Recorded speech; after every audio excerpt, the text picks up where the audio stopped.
Mesdames, mesdemoiselles, messieurs, bonjour, moi c'est Lucas, vous êtes sur la chaîne Le Pressing.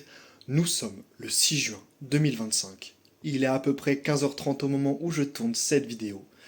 Et dans quelques instants, commence le week-end le plus important de ma vie. Et évidemment, je vous emmène avec moi. Alors, je dis le week-end le plus important de ma vie, mais je vais vous expliquer pourquoi. À la rentrée, j'intègre la plus grande école de journalistes de France, l'ISFJ. Et dans le cadre de la préparation pour mes études et aussi évidemment de cette chaîne YouTube, j'ai été convié à faire un immense reportage sur l'un des plus gros tournois de jeunes de France. Ce tournoi organisé par l'USMR regroupe tout simplement les meilleurs centres de formation de France. Les Girondins de Bordeaux, l'AS Monaco, le FC Metz et bien plus encore. Tout de suite, une petite voix off pour vous expliquer plus en détail le contexte de ce tournoi. Mer, petite ville de 6300 habitants située dans le Loir-et-Cher à côté de Blois, accueille tous les ans depuis 40 ans son tournoi annuel, l'Européen Mérois Harmonie Mutuelle, regroupant les meilleurs centres de formation de France. Chaque année, des centaines de joueurs se retrouvent sur les terrains pour participer à cet événement et se mesurer aux jeunes prospects de notre pays. Ce tournoi est porté par deux hommes, attachés au club. Romain Sabre, vice-président du club et directeur du tournoi, ainsi que Patrick Chevet, président de l'USMR. Ces deux amoureux du club sont épaulés par des centaines de bénévoles qui offrent tout le week-end pour que ce tournoi soit une fête du football, devenue incontournable pour les fans de ballon rond. Ils ont accepté gentiment de m'accorder une interview qui sera le fil rouge de ce reportage. J'en profite pour les remercier chaleureusement pour cette opportunité, ainsi que tous les bénévoles pour leur accueil et leur gentillesse. Maintenant que vous avez tout le contexte sur ce tournoi et que j'ai arboré fièrement mon maillot, il est temps d'y aller. Et évidemment, je vous emmène avec moi. Je viens d'arriver au stade, je vous fais visiter. Le complexe sportif Bernard Guimond dispose de 4 terrains, 3 avec une pelouse naturelle et un terrain synthétique. Le tournoi se joue sur les 3 terrains naturels. Autour des terrains, des stands de nourriture et de boissons. Encore une fois, merci aux bénévoles, ils ont fait un travail de dingue durant 4 jours pour que le tournoi soit une réussite. Et le plus important, ils n'ont jamais perdu leur sourire, malgré la chaleur et la pluie. Mesdames, messieurs, cette réussite, c'est aussi la vôtre. Pour éviter tout problème lié à l'argent, le club a décidé d'instaurer un système de cashless, comme dans les festivals. Une carte rechargeable sur des stands dédiés pour pouvoir consommer. Les différents partenaires du club ainsi que du tournoi ont également leur stand. C'est un véritable petit village qui a pris place autour des terrains, et l'atmosphère qui y règne est vraiment agréable. Avant le début du tournoi, un brief est orchestré par les dirigeants de l'USMR auprès des coachs, des joueurs et aussi des arbitres, pour rappeler que ce tournoi doit avant tout être une fête du football, et que l'exemplarité de chacun des acteurs permet de garder la convivialité et l'ambiance qui caractérise ce tournoi depuis maintenant 4 décennies. Avant de commencer avec les premiers matchs, je laisse Romain Sabre et Patrick Chevet se présenter à vous de manière plus développée. Patrick Chevet, je ne suis pas mérois d'origine puisque j'ai joué sur Blois, au départ l'AJB ça s'appelait, club de Blois. En tant que joueur, je suis venu jouer ici, retourner à Blois. J'ai vécu les années Blois foot aussi, les premières années de Blois foot. Après j'ai joué à Vineuil. Je suis revenu entraîner à Mer, entraîné pendant 4 ans. Et puis après avoir été entraîneur, je suis passé sur la partie comité directeur. C'était Daniel Bernard qui avait repris la présidence. Et puis quand Daniel a arrêté, il est toujours trésorier du club, j'ai pris la présidence. Et donc ça fait 9 ans, 9 ans que je suis président à l'ISMR. Vice-président du club, président du tournoi. J'ai 47 ans, deux enfants, dont un qui aime le foot. J'ai joué toute ma carrière à Mer. J'ai été entraîneur de la réserve à Mer aussi. J'ai beaucoup d'affection pour ce club et des dirigeants qui le composent. C'est aussi pour ça qu'aujourd'hui je redonne au club. C'est pour tout ce qu'ils m'ont donné. Et puis dans la vie professionnelle, je travaille dans le commerce, dans une société de services informatiques où je suis responsable commercial. Les présentations étant faites, il est temps pour nous de se diriger vers le terrain principal pour le premier match du tournoi. Et on retrouve le AV3 dans l'un des chocs de la poule A. Les deux équipes montrent un niveau de jeu impressionnant.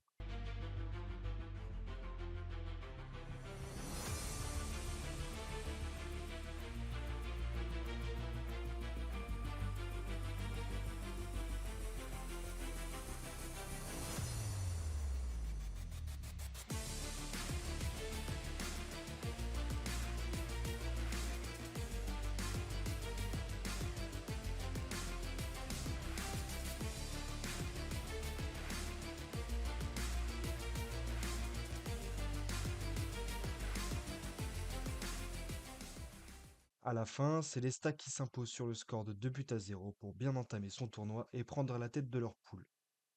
Prendre la tête de leur poule car sur les deux terrains annexes, les deux autres matchs de la poule A se jouent en même temps. Du côté du terrain annexe numéro 1, la SSE affronte le club de Saint-Cyr-sur-Loire, club de la région, qui a à cœur de bien figurer dans le tournoi. Mais en face, un gardien stéphanois en feu qui va enchaîner les parades, permettant à son équipe de ne pas prendre l'eau dans un match d'un très bon niveau technique des deux côtés, mais qui au terme ne trouvera pas de vainqueur. Score final, un partout. Le dernier match d'ouverture a lieu sur l'annexe 2 et oppose le Stade Lavallois et la sélection La Réunion Mayotte. Un match lui aussi disputé entre le club mayennais et la sélection des deux départements d'outre-mer. Là aussi, le score final est de 1 partout. Au classement de la poule A3 fait donc seule la course en tête grâce à sa victoire, le reste du classement reste ouvert pour les 5 autres équipes. Au tour de la poule B de démarrer son tournoi, et pour nous, il est temps de se rendre du côté de l'annexe 1, où les joueurs de l'USMER, à domicile, avec un public derrière eux, affrontent le FC Nantes. Comme ils étaient à domicile, il était important pour moi de capturer un maximum d'images de ce match, quitte à délaisser pour aujourd'hui un petit peu les autres équipes de la poule. Car oui, comme je vous l'ai dit, les matchs de chaque poule se jouent simultanément. Étant seul pour capter les images de ce reportage, j'ai dû faire des choix. Et logiquement, j'ai choisi de regarder tous les matchs de nos petits Mérois. Pour eux, c'est une chance unique de pouvoir vivre ce genre de confrontation. Des souvenirs qui marquent à vie ces jeunes adolescents.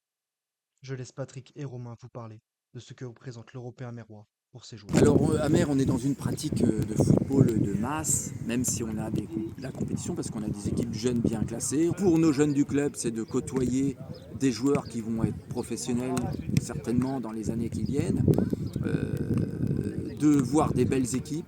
Alors, on n'a pas de club pro dans la région, donc ça permet aux jeunes de voir, de toucher de près en fait ce football pro et d'accueillir aussi des gens qui viennent pour l'événement. Aussi. Je pense que 2 mois avant le tournoi, ils veulent tous, enfin, des U14, des U15 pour nous. Ils pensent qu'au tournoi, il ne faut pas se blesser, il faut faire partie des 15. Alors maintenant, on a élargi pour que tout le monde, ça c'est pareil, hein, pour que les enfants ils puissent au moins faire une journée. Alors que même s'ils ne sont pas dans les 15, on essaye que cette catégorie puisse jouer un petit peu, 10 minutes, un quart d'heure. Et c'est des souvenirs et je pense qu'ils en ont déjà conscience. Ils veulent absolument essayer de jouer contre des clubs pro.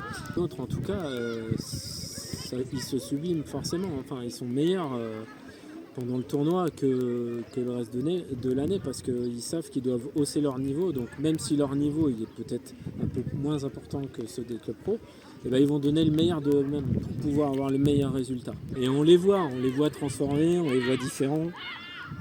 Et c'est ce qu'on cherche aussi parce que on veut de la bienveillance, on veut de la convivialité, mais on veut aussi que nos enfants ils progressent.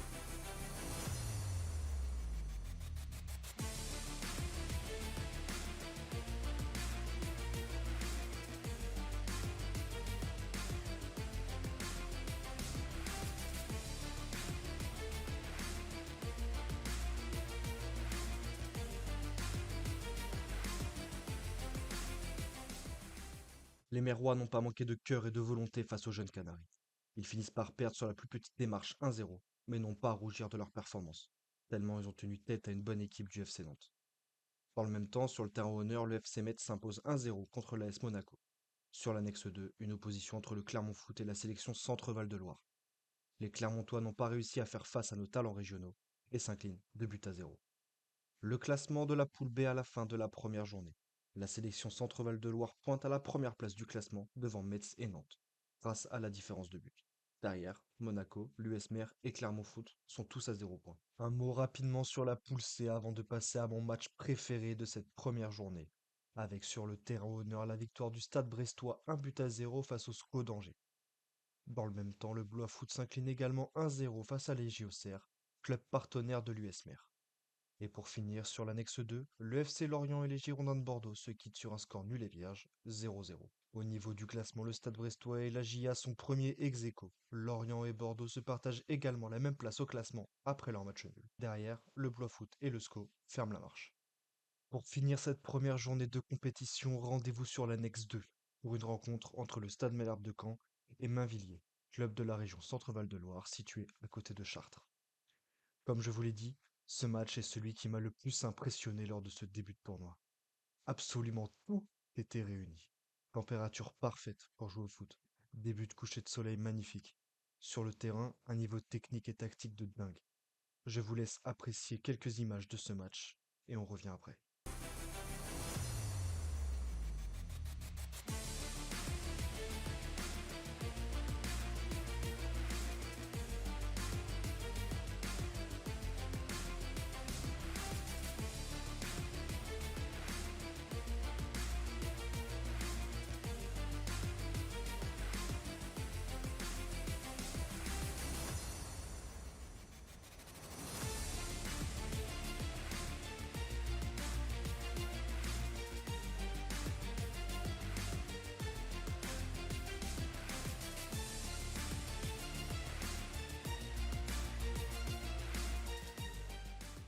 Dans le foot, il y a des 0-0 où il ne se passe rien.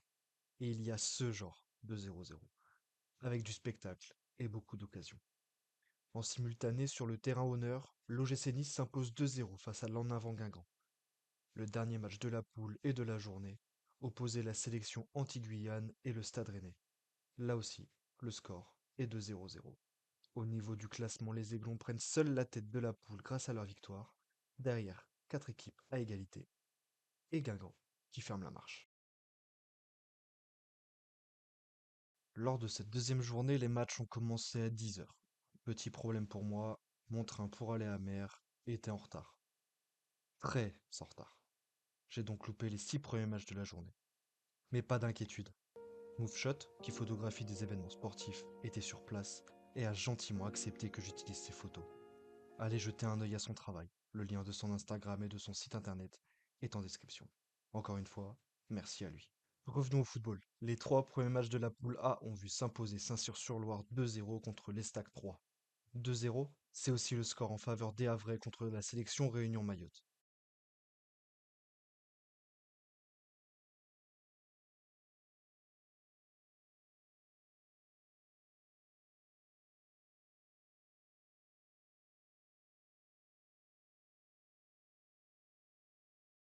Et enfin, sur le terrain annexe 2, le Stade Lavallois s'impose 2 buts à 1 contre l'AS Saint-Étienne. On fera un point classement à la fin de cette journée, les équipes joueront plusieurs fois aujourd'hui.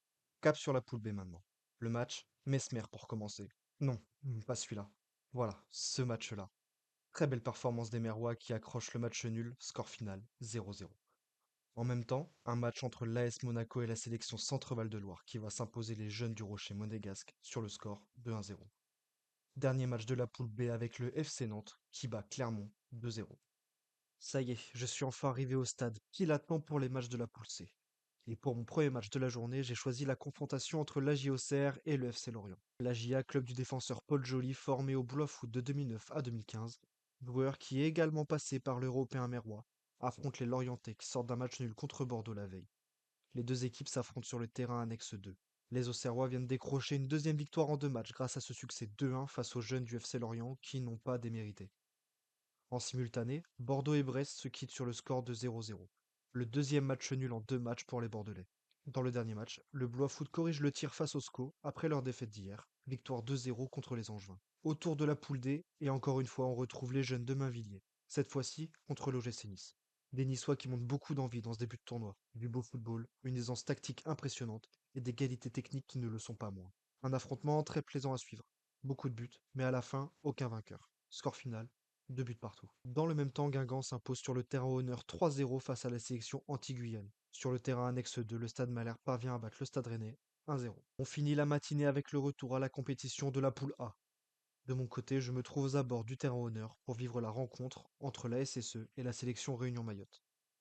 Match plutôt fermé entre deux bonnes équipes mais qui sont en difficulté dans ce début de tournoi, avec seulement un point pris en 2 matchs. Au terme, c'est la sélection d'Outre-mer qui va l'emporter sur le score de 1-0. Les 2 derniers matchs de la matinée voient Troyes et Laval se neutraliser sur le terrain annexe 1, score final 0-0. Quant à eux, les Havrais viennent sèchement à bout de Saint-Cyr, victoire 3-1.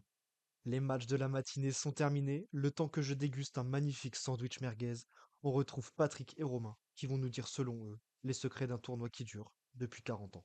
Longévité, c'est d'avoir toujours des clubs qui répondent à l'organisation et à l'accueil, bien sûr, qui font vivre ce tournoi. S'il n'y avait pas de football, s'il n'y avait pas les équipes qui participent et les bonnes équipes, le tournoi n'aurait pas cette notoriété. Après, la longévité, c'est l'état des terrains, c'est notre organisation, c'est ce qu'on va proposer. Là, par exemple, sur le 40e, il va y avoir pas mal d'animations. Donc, vraiment, c'est de proposer des choses qui vont faire que les gens vont se sentir bien pendant 4 jours, participer à un événement, se rencontrer, discuter, échanger, voir du bon football, prendre du plaisir. J'ai tendance à vous dire, vous avez vu ce soir le nombre de personnes qu'il y avait et de nouveaux. Je pense que ça représente notre club, c'est-à-dire que on a toujours axé beaucoup sur l'aspect humain et convivialité, et on se retrouve dans la longévité uniquement avec l'aspect humain. Je pense que le football ne permet pas de tenir forcément autant de temps, parce que 40 ans, n'oublions pas que c'est un week-end de 4 jours chaque année où on pourrait partir au bord de mer ou en week-end, et pour autant on mobilise une grande partie de la ville. C'est parce qu'on met l'humain qu'il faut, on met la convivialité, on met cet accueil qu'on trouve dans le Nord, là où on dit quand on vient, on est accueilli, voilà, nous c'est ça, et c'est pour ça que les gens reviennent, mais c'est aussi pour ça que nos dirigeants restent, parce que c'est vraiment un moment humain qui est top. Et moi c'est pour ça que c'est important pour moi de faire perdurer. C'est ce que mes prédécesseurs ont fait en tant que responsable du tournoi. Mais c'est essentiel que les gens soient heureux. Et ça, c'est important. Et c'est pour ça qu'il y a 40 ans. Pas ayant fait du bien, il est temps de repartir sur le terrain. Et on commence par un très gros match pour les jeunes de l'US Mer, qui vont affronter l'un des meilleurs centres de formation de France, l'AS Monaco. Kylian Mbappé, Thierry Henry, Emmanuel Petit, ou encore Yannick Carrasco. La liste est très longue quand on parle des joueurs que l'ASM a formés. Et ce savoir-faire monégasque se ressent sur le terrain. Un joueur en particulier m'a tapé dans l'œil dans cet effectif, le numéro 10. Un toucher de balle, une précision dans ses passes, une technique et surtout une abnégation qui me fait voir en ce joueur un brillant avenir. Revenons au match. Pour nos Mérois, la marche était bien plus haute que lors de leurs 2 matchs précédents. Monaco a dominé les débats et s'impose 3 buts à 0 au terme d'un match maîtrisé de A à Z. Le résultat rapidement sur les 2 autres terrains pour la poule B. Le FC Nantes a battu la sélection Centre-Val de Loire 2-0. Pour le dernier match, le FC Metz et le Clermont Foot finissent sur un match nul 0-0. De retour du côté de la poule C et du terrain honneur pour ce prochain match qui verra s'affronter la JOCR et les Girondins de Bordeaux. Les jeunes Bordelais coachés par un certain Rio Mavuba, légende de notre championnat de Ligue 1 et ancien capitaine du LOSC où il a joué de 2007 à 2017. 330 matchs en Ligue 1, 13 sélections en équipe de France. Rio a également joué à l'Européen mérois quand il était jeune. Voir cet homme à quelques centimètres de moi, lui qui a marqué ma génération, était un sentiment indescriptible. Malheureusement pour lui, son équipe n'a pas su trouver de solution face à la JOCR, supérieure dans tous les compartiments du jeu. Les jeunes originaires de Lyon finissent par s'imposer 1-0. Dans le même temps, le SCO d'Angers s'impose 2-1 contre le FC Lorient. Du côté du match entre Brest et le Blois Foot, le score final est de 2 partout. Pour cette fin de deuxième journée, je vous propose un pêle-mêle des meilleures photos de MoveShot. Je vous rappelle que tous ces liens sont dans la description. Je mettrai les scores des matchs et on revient après pour faire un point classement, avant de retrouver nos dirigeants préférés, qui vont nous donner les joueurs passés par le tournoi, qui les ont le plus impressionnés.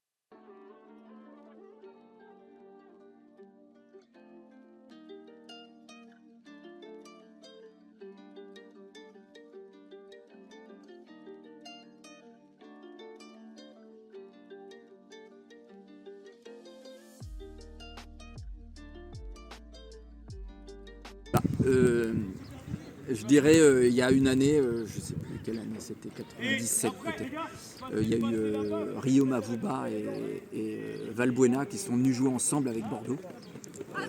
Et Rio Mavuba revient depuis l'année dernière parce qu'il est coach des U14 et U15 à Bordeaux. Donc il va revenir encore cette année.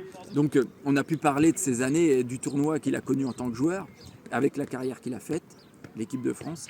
Vous l'avez dit, bien sûr, Kamavinga, Il y avait aussi le jeune Bouffal qui était venu avec Angers, qui avait vraiment rayonné aussi.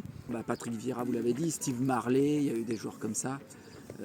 Et puis tous les ans, en fait, il y a des joueurs qu'on retrouve quelques années après, très vite, hein, dans les équipes de France jeunes et dans les meilleurs clubs de Ligue 1. Tous les ans, il y a des joueurs. Bon, on les repère pas forcément, mais il y a des noms qui reviennent. Tiens, celui-là, il a fait le tournoi, il rentre, il marque un but en Ligue 1. J'oublie les joueurs étrangers parce que on a accueilli longtemps des équipes étrangères, notamment des équipes belges, Standard de Liège, Lokeren, avec des joueurs qui ont explosé aussi au niveau professionnel et qu'on n'a pas suivi parce qu'on connaît moins ces noms-là. Évidemment, moi je suis supporter du TFC de Toulouse. Je vais vous dire le dernier que j'ai en tête, c'est Guillaume Rest qui a donc eu la médaille d'argent des JO avec Thierry Henry. Très grand gardien. Donc il n'y a pas si longtemps, si vous allez sur son Insta, vous allez voir dans les premières photos, il a une photo où on lui a remis la coupe avec marqué US Mer derrière. Patrick Vieira, un des premiers joueurs, élu meilleur joueur du tournoi. Avec Dreux ou Chartres, je ne sais plus. Dans la poule A, le Havre est en tête avec 9 points, suivi de Saint-Cyr-sur-Loire et l'Estac 3 qui complète le podium de la poule. Saint-Étienne, de son côté, vit un tournoi compliqué et est pour le moment dernier de cette poule. La poule B maintenant avec le FC Nantes qui réalise un tournoi quasi parfait et pointe à la première place de cette poule, pour le moment encore invaincu. Le FC Metz et l'AS Monaco réalisent eux aussi un très bon début de tournoi. Les jeunes Merrois sont pour le moment derniers de leur poule avec 1 point. Du côté de la poule C, la JOCR, le Bluff Foot et le Stade Brestois occupent les 3 premières places de cette poule. Derrière, les Girondins de Bordeaux et le FC Lorient ont beaucoup de mal à s'imposer dans ce groupe. Et enfin, pour la poule D, le Stade Malherbe est lui aussi encore invaincu. De la 2e à la 4e place, les 3 équipes se tiennent à un petit point. Et pour finir, Mainvilliers et la sélection anti-Guyane ferment la marche. La 3e journée commence et aujourd'hui c'est la fin des phases de poule. Il reste un match pour chaque équipe dans cette matinée. Et nous on commence avec une confrontation entre l'Estac 3 et l'AS Saint-Étienne. Les Stéphanois ne peuvent plus espérer être bien classés dans cette poule. Les Troyens, quant à eux, peuvent encore prendre la première place, même si ce scénario n'est pas entièrement entre leurs mains. Les jeunes Aubois finissent par s'imposer 1-0. Dans le même temps, les Havrais gagnent également 1-0 contre le Stade Lavallois. 1-0, c'est aussi le score entre Saint-Cyr et la sélection Réunion Mayotte en faveur des jeunes de la région Centre. Au niveau du classement, rien ne bouge par rapport à la veille. Place à la poule B maintenant, l'US Mer se confronte à la sélection Centre-Val de Loire, un duel de mal classés dans cette poule.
Et nos petits Merrois, au terme d'un match sous tension avec énormément de buts, vont réussir à s'imposer.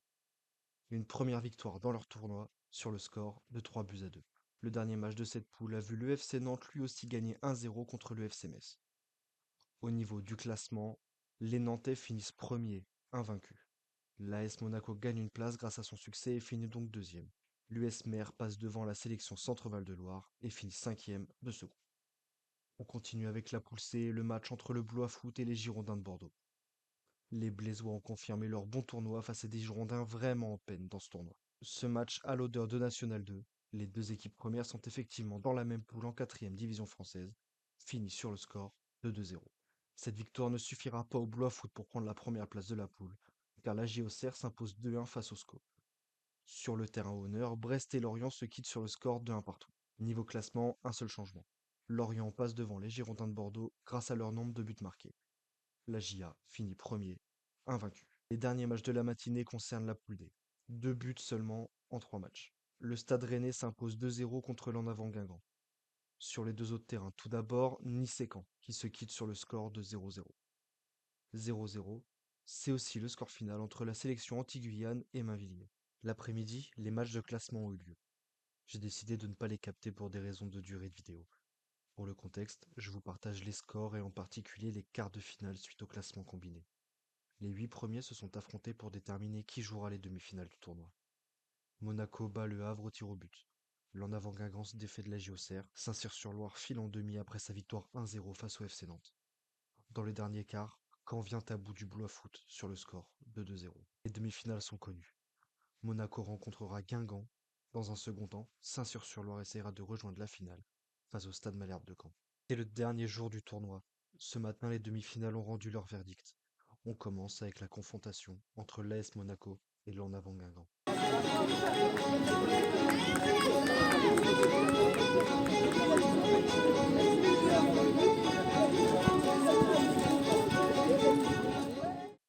Un match très serré. Sous pression, les deux équipes ont des occasions. Mais l'on sent que les joueurs, de par l'envie de gagner, veulent bien faire. Peut-être trop bien faire. Je n'avais pas senti une telle atmosphère sur le terrain depuis le début du tournoi. Mais alors, qui va l'emporter?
À la fin du temps réglementaire, 0-0.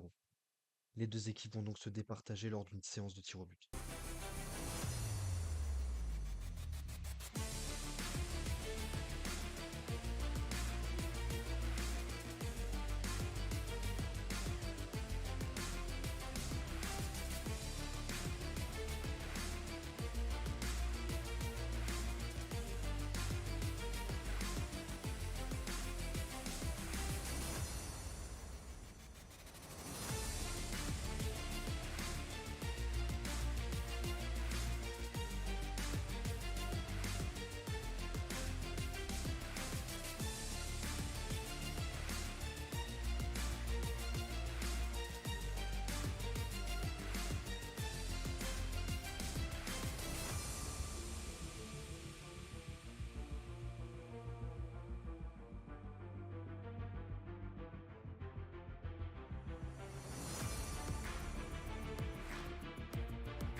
jeunes Guingampais finissent par s'imposer 4 tirs au but à 2 et en profitent pour aller célébrer avec leurs jeunes supporters. C'est au tour de la deuxième demi-finale de commencer, entre Saint-Cyr-sur-Loire et le Stade Malherbe de Caen.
Match très serré que va remporter le Stade Malherbe sur le score de 1-0.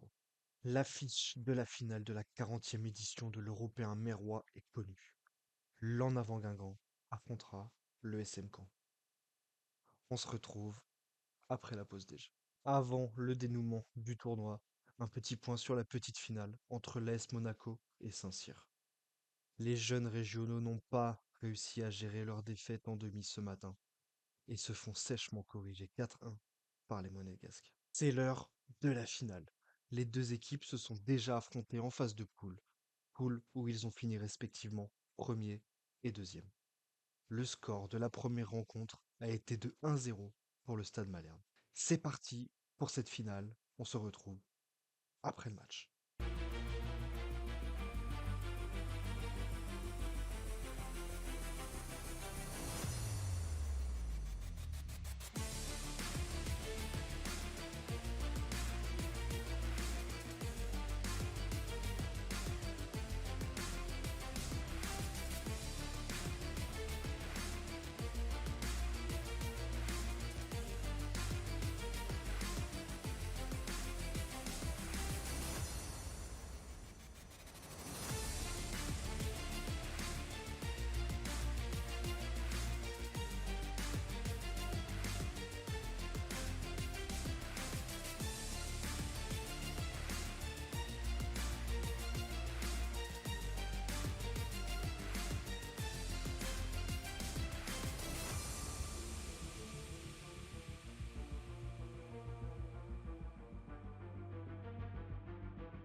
Au terme d'un match maîtrisé, le Stade Malherbe de Caen remporte la 40e édition du tournoi sur le score de 1-0. Bravo à eux pour cette victoire et bravo aussi à leurs adversaires pour le magnifique tournoi qu'ils ont fait. Juste avant la remise de coupe, je vous montre le classement final après 4 jours de compétition totalement folle. Je vous laisse profiter de la remise de coupe. Pendant ce temps, c'est le moment pour moi de remercier tout d'abord le club de l'USMER qui a permis ce reportage, Patrick et Romain que l'on va retrouver après la remise, vous les bénévoles encore une fois qui ont fait un travail de fou pendant ce week-end. Mookshot également, qui m'a permis d'utiliser une partie de ces photos. Les liens de tout le monde sont dans la description. Et enfin, vous remerciez vous, qui avez regardé ce reportage et qui m'accompagnez depuis le début de cette chaîne YouTube. Je vous invite à lâcher votre meilleur like, à vous abonner à la chaîne et à me faire vos retours dans l'espace commentaire. C'est que le début, et l'avenir s'annonce intense pour cette chaîne. Dans le futur, de continuer déjà, de continuer à mettre de l'animation et je dirais qu'il y ait le même engouement au niveau des dirigeants, au niveau des participants, au niveau de la ville méroise, au niveau de la municipalité, qui est derrière des sponsors qui sont toujours là aussi pour nous accompagner. Donc on peut envier que tout ça continue. Peut-être quelques bonnes équipes étrangères aussi qui nous rejoignent, faire évoluer un petit peu le sportif, mettre quelques petites variantes d'année en année. Donc il y a eu des années où on n'avait jamais eu Paris, on n'avait jamais eu Paris Saint-Germain, on les a eu un moment, on a eu Lyon une année, je me souviens, quelques années, il n'y a pas si longtemps, on avait eu Marseille, Lyon, Paris. Donc c'était vraiment du très lourd au niveau équipe. Mais après, le cap, ce serait d'avoir une très bonne, une ou deux bonnes équipes étrangères, vraiment, qui amèneraient un petit plus, peut-être. Qu'est-ce qu'on peut souhaiter? C'est simple, c'est qu'on peut souhaiter qu'un jour on fête 80 ans.